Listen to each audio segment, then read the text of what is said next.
அரசு பஸ்ஸை டிராக்டரில் கட்டி இழுத்து வந்த வீடியோ சமூக வலைதளங்களில் வைரலாகி பெரும் பரபரப்பை ஏற்படுத்தியுள்ளது. வேடசந்தூர் அரசு போக்குவரத்து பணிமனையில் இருந்து எரியோடு அருகே உள்ள அச்சனம்பட்டிக்கு அரசு பஸ் சென்று வருகிறது.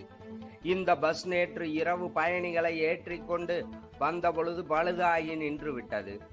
இதனையடுத்து பயணிகளை இறக்கிவிட்ட ஓட்டுநர் மற்றும் நடத்துனர் வேடசந்தூர் போக்குவரத்து பணிமனைக்கு தகவல் தெரிவித்தனர். வேடசந்தூர் போக்குவரத்து பணிமனையில் கிரேன் வாகனம் இல்லாததால் அப்பகுதியில் உள்ள ஒரு டிராக்டரின் உதவியுடன் அரசு பஸ்ஸை வேடசந்தூர் போக்குவரத்து பணிமனைக்கு இழுத்து வந்தனர். டிராக்டர் அரசு பஸ்ஸை இழுத்து வந்த காட்சிகளை வேடசந்தூர் ஆத்துமேட்டில் நின்று இருந்த பொதுமக்கள் அதிர்ச்சியுடனும் ஆச்சரியத்துடனும் பார்த்தனர்.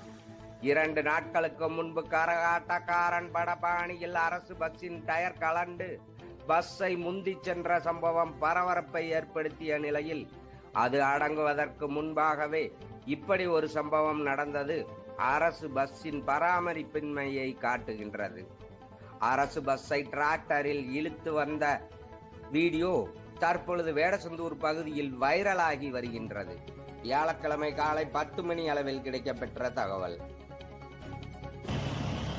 என்னாச்சு? பஸ் என்னாச்சு? என்னாச்சு பஸ்ஸுக்கு? செல்பாலையா? டேமேஜா இருக்கு.